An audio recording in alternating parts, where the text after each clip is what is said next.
Teddy Minahasa, Jenderal Bintang 2 dengan karir gemilang. Tadinya, ia lantas jatuh ke jurang nestapa akibat bermain dengan narkoba, membawa serta kolega dan anak buahnya. Dianggap masih punya relasi kuasa, sang jenderal disebut gunakan beragam cara untuk berkelit. Seberapa kuat pengaruh sang jenderal? Saya, Niluh Puspa, mencari jawabnya.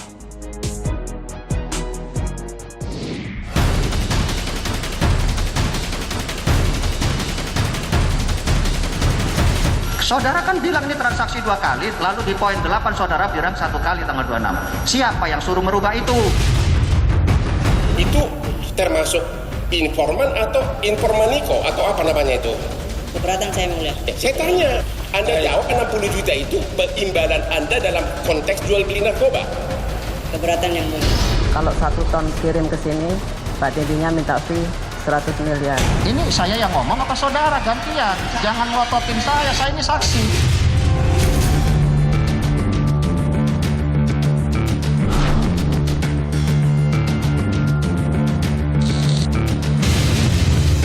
Saya Teddy Minahasa, Pak, yang ada masalah dengan Dodi.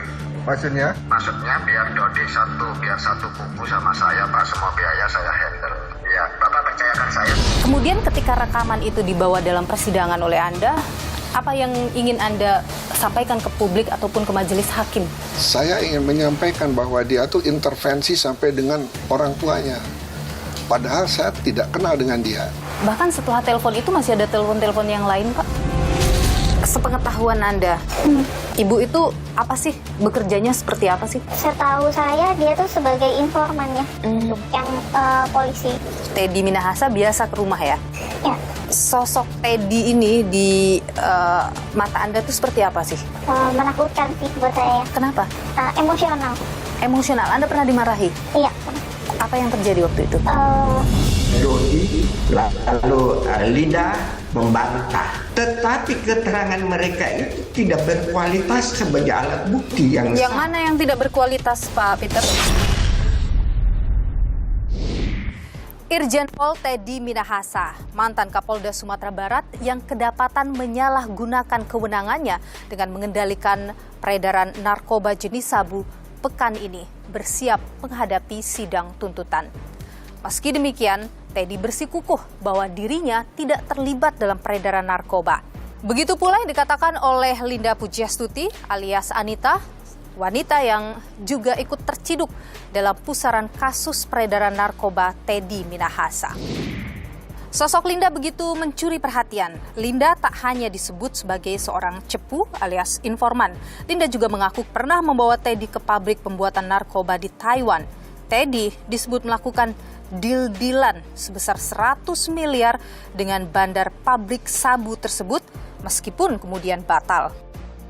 Nama Linda semakin hangat diperbincangkan setelah ia mengumbar kisah asmaranya bersama Teddy Minahasa di hadapan majelis hakim. Hubungannya dengan Teddy Minahasa yang ia sebut My General bukan hanya sekadar hubungan kerja, tapi juga ada hubungan yang spesial. Saya itu istri sirinya, Pak Teddy Minahasa. Biarpun beliau tidak mengakui. Terima kasih yang mulia. Namun, bak cinta bertepuk sebelah tangan, Teddy Minahasa membantah hubungan spesial tersebut. Tidak ada, kalau martabak ada spesial. Ini konspirasi. Baik. Kalau saudari Linda mengaku istri saya, ini pertanyaannya bisa panjang. Simpelnya adalah, kok suaminya diseret dalam kasus ini? Tak hanya drama percintaan yang mengiringi perjalanan kasus Teddy Minahasa, debat panas juga acap kali terjadi di ruang sidang. Baik Teddy maupun kuasa hukumnya sering kali ditegur oleh majelis hakim karena dianggap tak mampu menjaga tensi selama persidangan. Saya mohon maaf, tapi memang saya nggak tahan kalau kelakuan jaksa kayak gini. Baik, sebentar. Ya kalau nggak tahan keluar majelis. Sebentar. Ya, Oke. silakan tertulis catat. Anda jawab 60 juta itu imbalan Anda dalam konteks jual beli narkoba? Keberatan yang mulia. Baik, saya ulangi. Makanya pelan-pelan suaranya. Dia udah takut itu.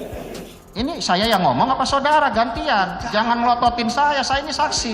Baik, saya ingatkan saksi, tenang menjawabnya. Ya, jangan seperti itu urusan saya. Sementara itu, soal adanya skenario yang dibuat oleh Teddy Minahasa juga terkuak dalam persidangan. Kalau ikut jadi satu sama saya, nanti saya bisa meringankan Dodi meringankan saya, Dodi juga meringankan dirinya sendiri, kita buang badannya semuanya ke Arif, gitu loh, Nek. Buang badan tuh maksudnya ya, ini barang semua punya si Arif, gitu. Tak hanya ajakan untuk berpihak pada Teddy Minahasa lewat pembicaraan jarak jauh dari balik jeruji besi, juga terkuak rencana jahat Teddy untuk terdakwa lain, Syamsul Ma'arif. Seperti apa sebenarnya sepak terjang Teddy Minahasa dalam kasus peredaran narkoba yang ramai diperbincangkan? Mengapa sosoknya begitu ditakuti? Seberapa powerful seorang Teddy Minahasa? Dan juga, siapa sebenarnya di sini menjadi korban?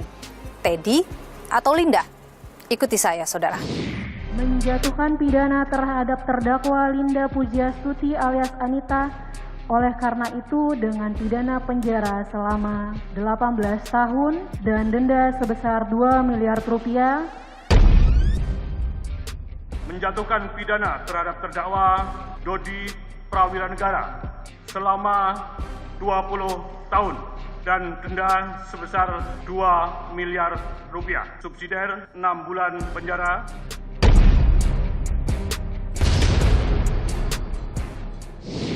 Saudara, saya mendapat informasi bahwa tadinya anak dari Linda Pujiastuti rencananya dihadirkan dalam persidangan, namun kemudian batal dilakukan karena ada ketakutan dan kekhawatiran yang besar terhadap Teddy Minahasa. Seberapa besar sebenarnya pengaruh Teddy Minahasa dalam kehidupan Linda dan juga intervensinya dalam kasus ini? Kita coba perbincangan, saudara. Sudah bersama dengan saya ada anak dari Linda Pujiastuti, salah satu terdakwa dalam kasus peredaran narkoba Teddy Minahasa. Saya harus menyamarkan identitasnya demi keamanan narasumber saya.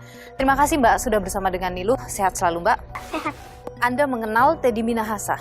Iya, mengenal. Seberapa sering Anda bertemu dengan Teddy? 2 kali bertemu. Pertama kali bertemu itu sewaktu saya masih SMP. Gitu. Yang kedua itu di tahun 2020. Waktu pertemuan pertama waktu masih SMP itu dalam konteks apa pertemuan itu? Saya bertemu pada saat saya baru pulang sekolah gitu, terus ketemu beliau gitu. Di rumah? Iya, ketemu. Artinya Teddy Minahasa biasa ke rumah ya? Ya. Dan sosok Teddy ini di mata Anda tuh seperti apa sih? Menakutkan sih buat saya. Kenapa? Emosional. Emosional? Anda pernah dimarahi? Iya, pernah.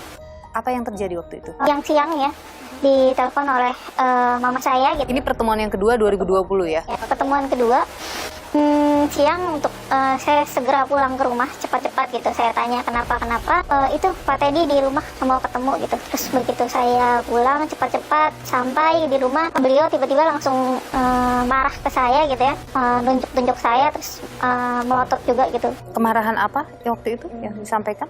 Saya juga nggak tahu. Apa yang ucapan yang keluar dari Teddy Minahasa waktu itu ke Anda? Saya sakit hati dengan mama kamu, dia bilang gitu. Anda melihat sebelumnya misalnya ada pertengkaran? Enggak. Setelah merasa dibohongin habis-habisan, saya paksa ambil handphone yang bersangkutan, saya pertontonkan di depan anaknya, saya ke rumahnya. Kebohongan orang tuamu. Saya tidak marah, tapi yang bersangkutan minta maaf, saya anggap selesai. Sejak saat itu tidak ada komunikasi lagi. Selain 2 pertemuan itu, apakah Teddy memang sering juga ke rumah? Enggak ada, cuma 2 pertemuan itu yang ke rumah. Tapi ibu memang sering pergi ya dari rumah lama gitu, dalam waktu lama? Iya. Dan itu biasanya selalu bersama Teddy atau belum? Kalau yang kemarin-kemarin iya, tapi selain itu enggak. Ibu pernah bercerita soal seperti apa hubungannya Teddy dengan ibu?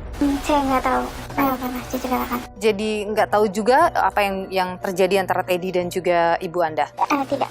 Oke, ketika di persidangan kemudian Linda, ibu Anda ini mengungkap banyak hal yang mengejutkan publik, itu mengejutkan Anda juga? Iya, betul. Apa yang terpikir dari Anda ketika mendengar yang muncul dari ibu? Kaget pasti, karena biasanya mama itu selalu cerita apapun saya gitu ya. Tapi ini dia nggak pernah cerita gitu. Biasanya ibu cerita soal apa saja ke Anda? Dia kerjanya seperti apa gitu ya, ngapain gitu. Seperti itu sih. Tapi soal hubungan dengan Pak Teddy itu dia nggak cerita sama sekali. Sepengetahuan Anda, Ibu itu apa sih bekerjanya? Setahu saya dia tuh sebagai informan ya untuk yang polisi seperti itu. Sempat menyebut tidak Ibu, misalnya Ibu juga bekerja untuk Pak Teddy begitu? Enggak menyebutkan. Saya mendapatkan informasi juga bahwa Anda ketika mau jadi saksi di persidangan tapi kemudian membatalkan itu, tidak jadi karena ada ketakutan. Ada intervensi yang Anda dapatkan? Nah, intervensi sebenarnya enggak, cuma saya masih ingat ya pressure yang saya terima pada saat saya pulang ke rumah itu, arogansinya beliau seperti apa, dan saya takut itu akan kena ke saya lagi atau ke keluarga saya yang lain gitu. Selain bertemu langsung seperti itu, pernah mungkin ia meluapkan kemarahan juga melalui pesan singkat dan sebagainya ke Anda? Pesan singkat ada gitu ya, cuma lebih ke telepon waktu itu, marah-marah juga. Sebelum pertemuan itu atau setelah? Setelah pertemuan itu. Apa yang disampaikan? Cuma bilang saya sakit hati dengan orang tua kamu, seperti itu aja. Tidak ada lagi kata-kata lain yang disampaikan? Enggak. Setelah kasus tertangkapnya ini, pernah ditelepon oleh entah itu oleh orangnya Teddy atau Teddy-nya sendiri? Enggak. Tidak pernah ditelepon juga? Sebelum kasus ini, Ibu pernah cerita tentang sesuatu hal misalnya? Dia cerita soal penangkapan yang dia lakukan gitu ya. Karena kan dia pernah nggak pulang selama 1 bulan gitu ya. Karena kan selalu kan dia pasti namanya orang tua kan ngecek ke anaknya. Itu pada saat telepon itu dia tanya kenapa belum pulang gitu. Dia bilang masih bantu lidik katanya gitu. Nah itu yang selalu diceritakan sama mama saya. Sepengetahuan Anda, sejak kapan Ibu membantu polisi sebagai informan?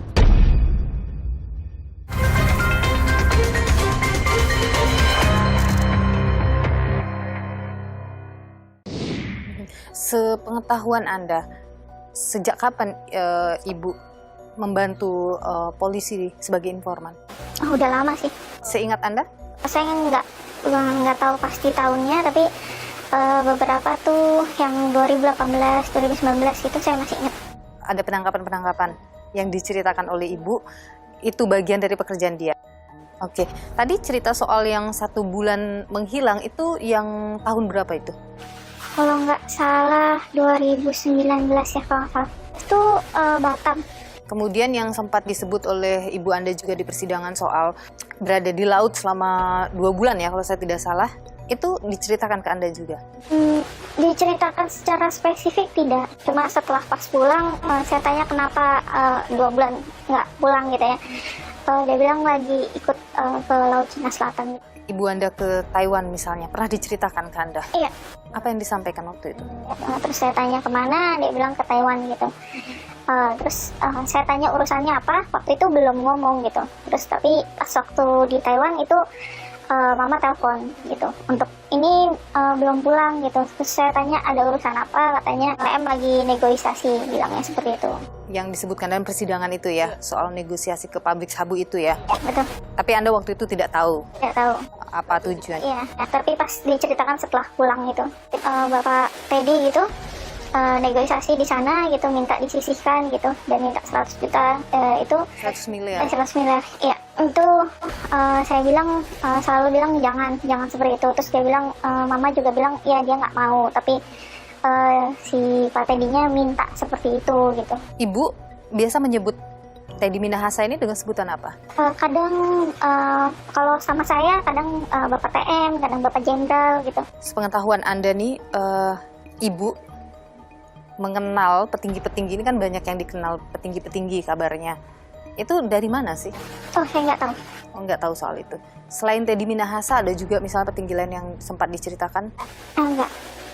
Tentang hubungannya dengan Dodi misalnya, itu sempat disampaikan juga? Enggak juga. Nggak pernah cerita? Pernah cerita. Jadi satu-satunya yang Anda tahu adalah hubungan antara Teddy Minahasa dan Ibu ya, begitu ya. Di luar dari itu Anda nggak pernah dengar ceritanya. Enggak. Jadi kalau kita lihat kan dalam persidangan ini Ibu Anda sangat disorot dengan melalui pernyataan-pernyataan yang keluar darinya, baik itu terkait dengan disebutkan soal pernikahannya. Anda mengetahui soal itu? Enggak tahu. Tidak tahu soal pernikahannya. Kemudian soal perjalanan ke Taiwan, soal Laut Cina Selatan itu, dan pernyataan-pernyataan itu kemudian dibantah oleh pengacara dari Teddy Minahasa, bahkan oleh Teddy Minahasa sendiri. Anda berkeyakinan Ibu Anda jujur? Jujur. Apa yang membuat Anda yakin? Mama itu sosok yang selalu cerita apa adanya sama anak-anaknya gitu. Dia selalu bilang ke kita anak-anaknya apapun yang terjadi itu jujur yang utama. Teddy Minahasa kan sempat tadi Anda sebutkan ngomong bahwa dia kecewa dengan ibu Anda. Artinya ada hal yang tidak cocok. Artinya dari dulu sering ada ketidakcocokan antara Teddy dengan ibu. Kalau sering atau enggak saya nggak tahu ya. Tapi namanya orang kan kalau itu cekcok itu biasa.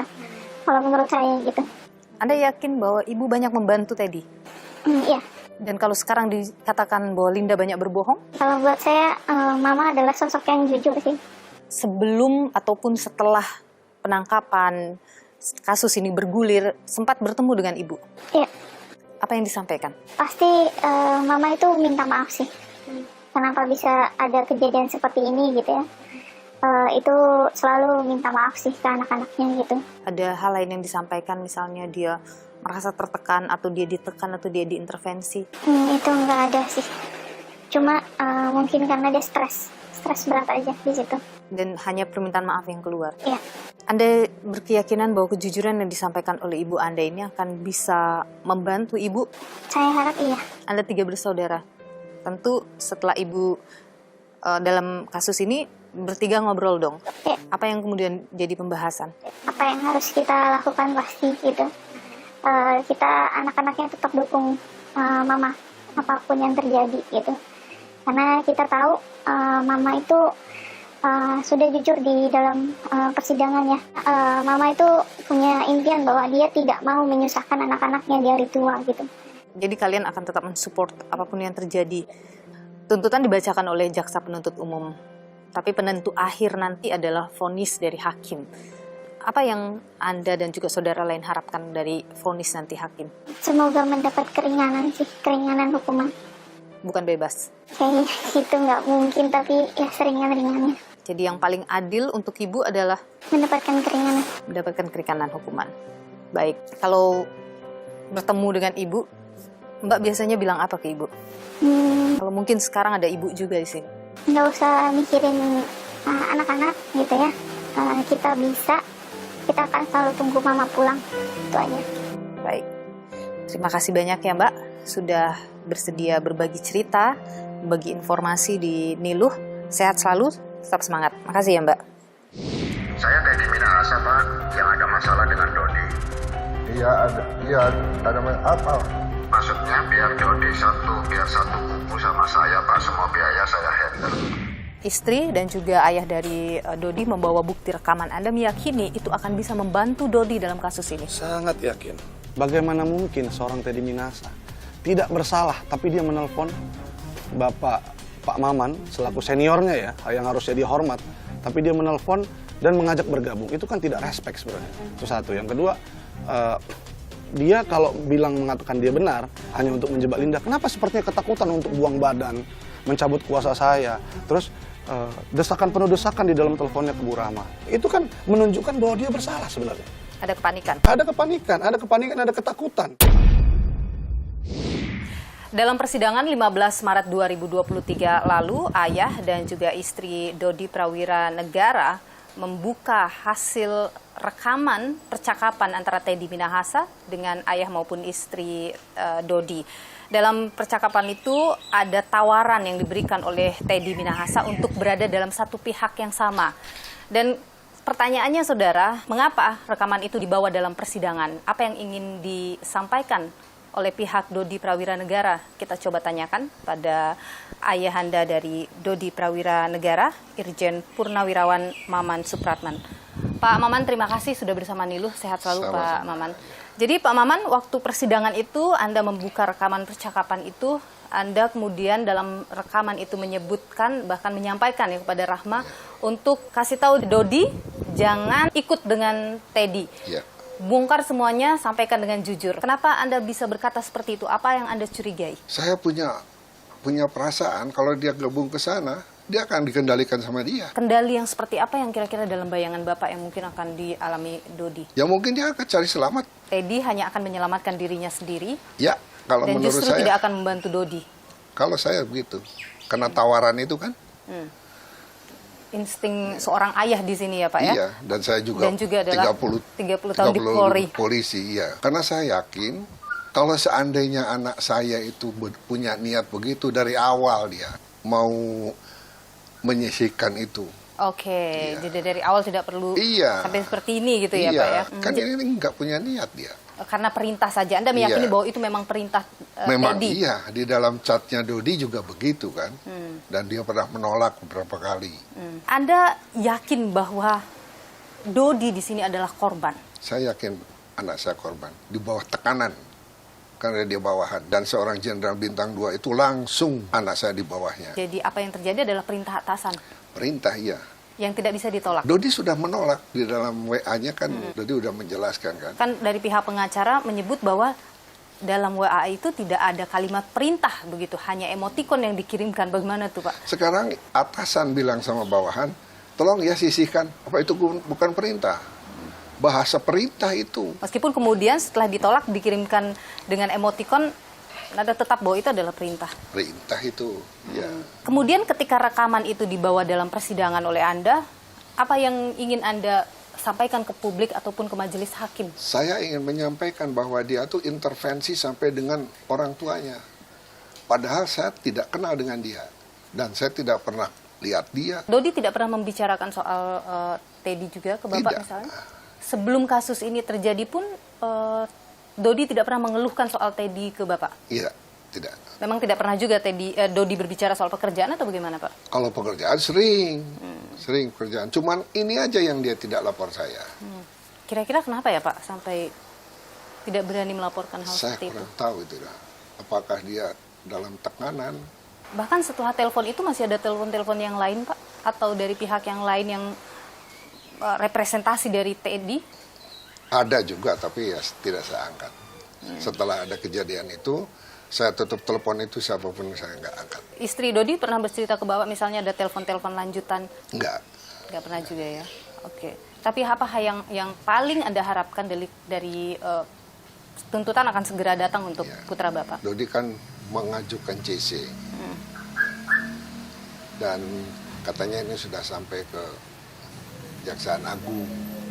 Saya hanya mohon aja dapatnya JC itu segera turun. Karena anak saya sudah membuka kan, sudah berkata jujur apa adanya yang dia alami. Perlindungan seperti apa yang Bapak harapkan? Saya kira yang wajar aja lah. Memang sebagai tersangka ya. Tapi saya yakin anak saya itu bukan pemakai. Kan di dalam persidangan bilang, sepeser pun anak saya nggak dapat apa-apa dari situ. Hanya menjalankan perintah saja. Yang paling adil untuk Dodi apa Pak? Saya kira itu urusan majelis hakim. Saya akan melihat nanti aja bagaimana putusan yang terbaik untuk anak saya. Baik, Pak Irjen Purnawirawan Maman Supratman, ayahanda dari Dodi Prawira Negara. Terima kasih sudah berbagi pandangan dan juga informasi di Niluh, Pak Maman. Sehat selalu. Apa bukti yang Anda punya bahwa Teddy tidak terlibat di sini? Bahwa narasi yang ada di dalam WA itu maksudnya apa? Itu Teddy sudah menjelaskan. Tetapi keterangan mereka itu tidak berkualitas sebagai alat bukti yang sah. Yang mana yang tidak berkualitas?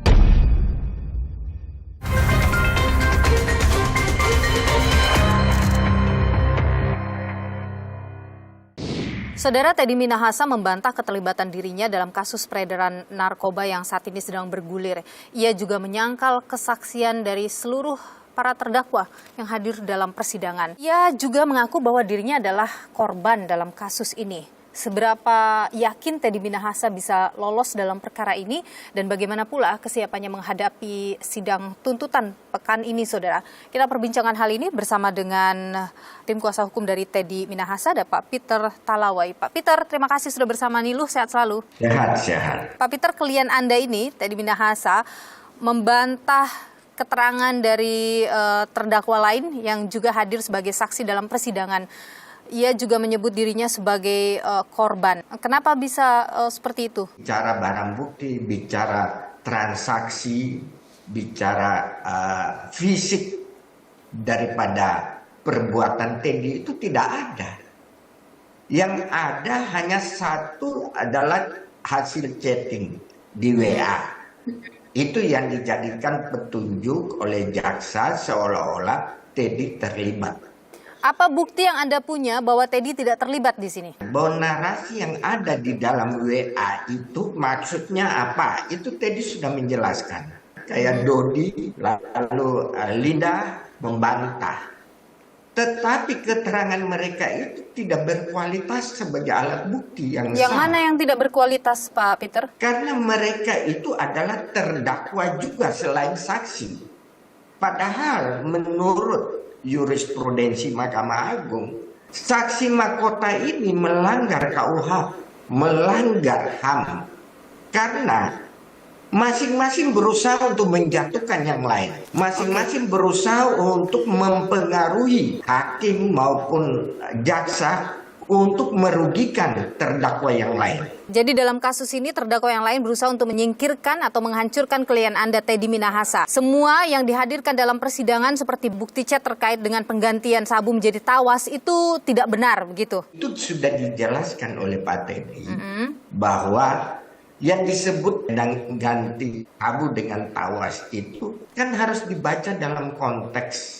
Konteks itu kan ada emoji. Maka mengapa kita hadirkan psikologi forensik untuk menjelaskan itu, bahwa emoji itu berbeda dengan perintah. Jadi suatu keadaan yang tidak bisa dianggap seperti hal yang serius, perintah. Karena sudah dijawab juga oleh Dodi dengan emoji juga. Dan juga mengatakan tidak berani. Nah kalau begitu lalu apa yang dipakai lagi sebagai ukuran? Mengatakan Pak Teddy itu terlibat.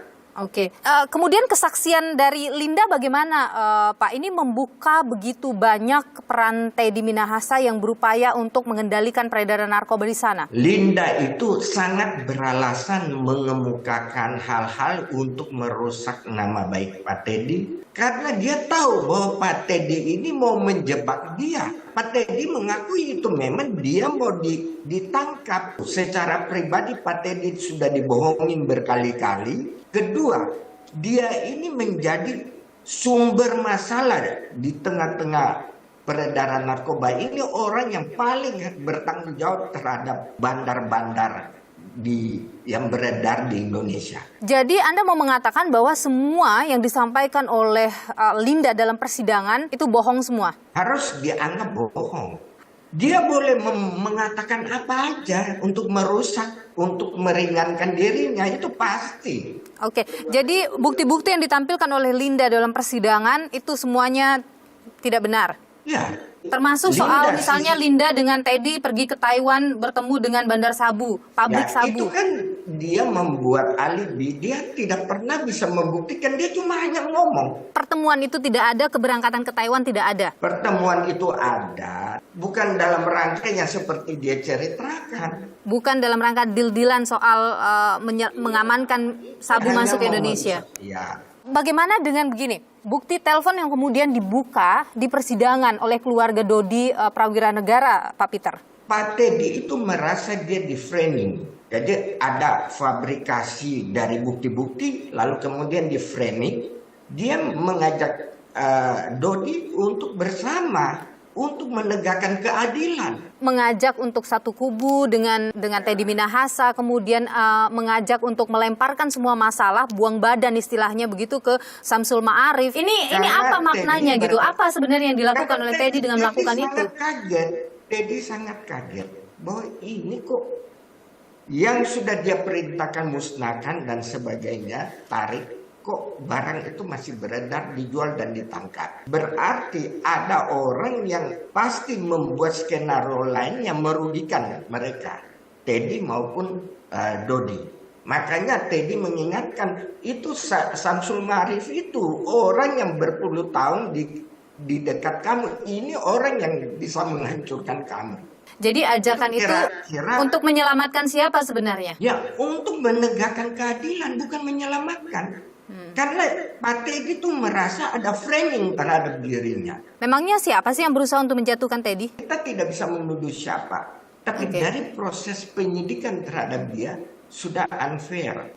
Sudah tidak mengikuti prosedural yang benar. Misalnya seseorang jadi tersangka kan harus ada 2 alat bukti yang sah. Oke. Ini belum ada. Lalu kenapa dia harus diumumkan sebagai pemakai narkoba? Jadi ada koleganya yang berusaha menjatuhkan Teddy begitu di kasus ini? Ya, kita asumsinya begitu. Tetapi fakta ini ada. Dan orang itu memanfaatkan para tersangka-tersangka ini untuk Ya, kemudian... dikhawatirkan. Tetapi kalau saya melihat, para tersangka ini semua ditunjuk oleh satu lawyer aja. Dan Anda merasa tim kuasa hukum sudah bekerja dengan cukup baik untuk kemudian meyakinkan hakim bahwa Teddy Minahasa tidak terlibat? Pertama kita bicara dulu tentang keadilan prosedural. Kalau itu dilanggar, ya orang itu harus dibebaskan kok. Dilepaskan dari tuntutan hukum. Jadi Anda berharap Teddy Minahasa bebas dalam perkara ini? Ya, kita berharap. Baik. Pak Peter Talawi, tim kuasa hukum dari Teddy Minahasa, terdakwa dalam perkara peredaran narkoba. Terima kasih sudah bersama dengan Niluh. Sehat selalu Pak Peter. Terima kasih. Oknum polisi terlibat dalam kasus peredaran narkoba, ini memang ada sedemikian banyak, memang sedemikian menggiurkannya narkoba ini. Ini adalah bisnis ilegal yang menghasilkan uang paling besar dibandingkan bisnis ilegal lain.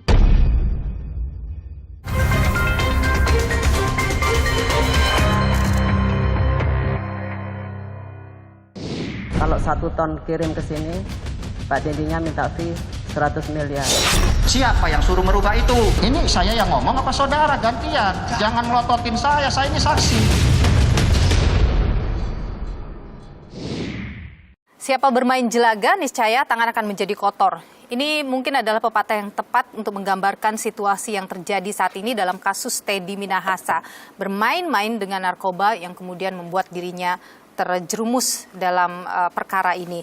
Dan saudara, kasus Teddy sebenarnya mungkin bukan hanya satu-satunya polisi terlibat dalam kasus narkoba. Benarkah ada sedemikian banyak polisi yang kemudian terjerumus dalam peredaran narkotika? Kita coba tanyakan hal ini bersama dengan kami sudah hadir Ketua Harian Kompolnas Beni Mamoto.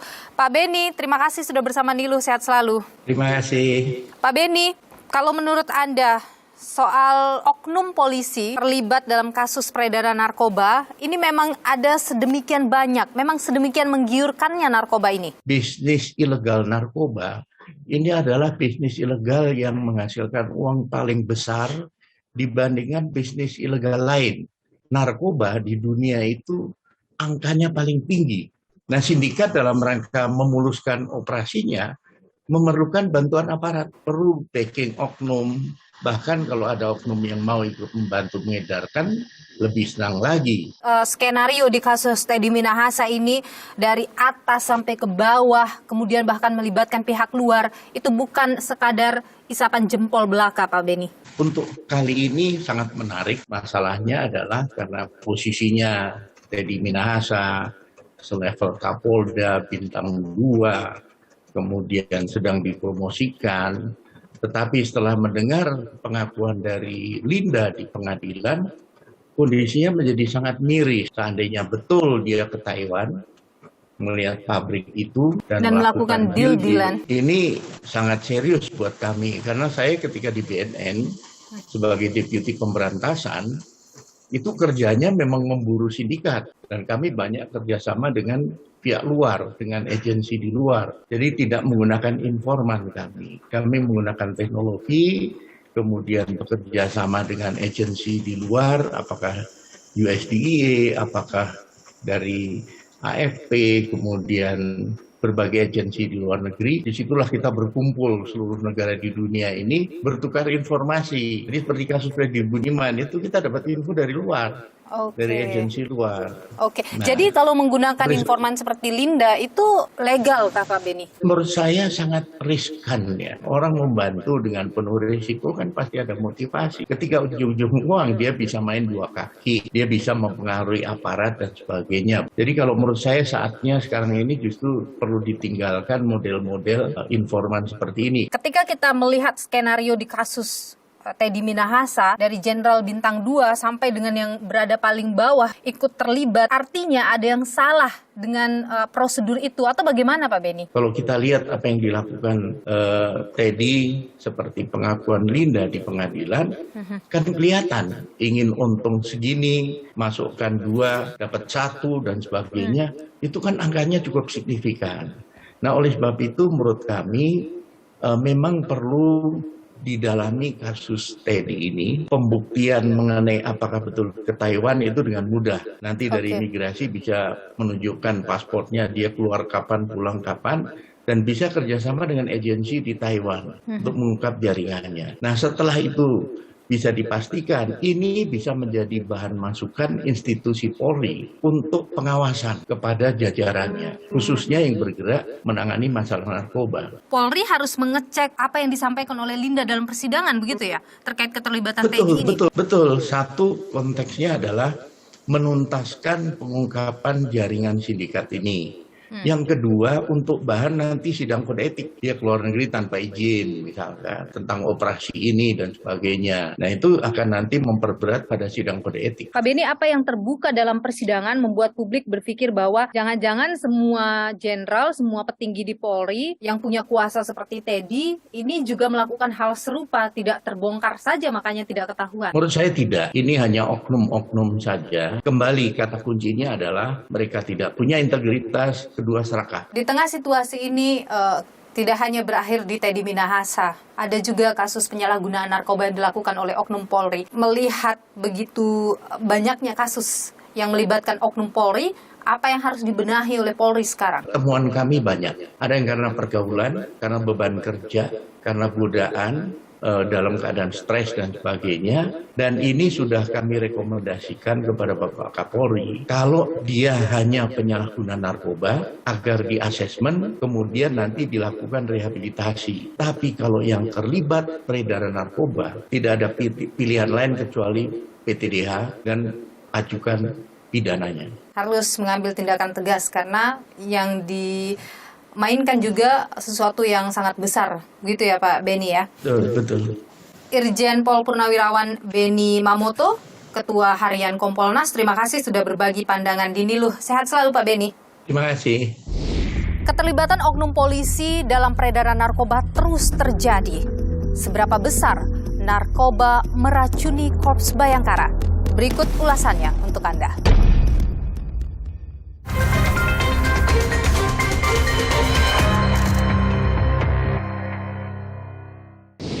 Menjatuhkan pidana terhadap terdakwa Linda Pujiastuti alias Anita, oleh karena itu dengan pidana penjara selama 18 tahun dan denda sebesar 2 miliar rupiah. Menjatuhkan pidana terhadap terdakwa Dodi Prawiranegara selama 20 tahun dan denda sebesar 2 miliar rupiah. Subsidiar 6 bulan penjara. Sidang kasus peredaran narkoba Teddy Minahasa memasuki tahap tuntutan kepada para terdakwa. Selama persidangan yang panas dan penuh kejutan, jari para terdakwa kompak menunjuk ke arah Teddy Minahasa. Bekas Kapolda Sumatera Barat ini ditetapkan sebagai terdakwa bersama 6 orang lainnya, yakni rekan yang juga informan polisi Linda Pujiastuti alias Anita, bekas Kapolres Bukit Tinggi AKBP Dodi Prawiranegara, dan asisten pribadinya Samsul Ma'arif, bekas Kapolsek Kalibaru Kasranto, bekas Reserse Kriminal Polsek Muara Baru Yanto Situmorang, dan warga sipil Muhammad Nasir yang menjual narkoba dari Yanto. Teddy membantah setiap tudingan dari mantan rekan dan anak buahnya. Beberapa bukti chat yang coba dihadirkan kubu Dodi dan Linda bahkan disebut tidak sah.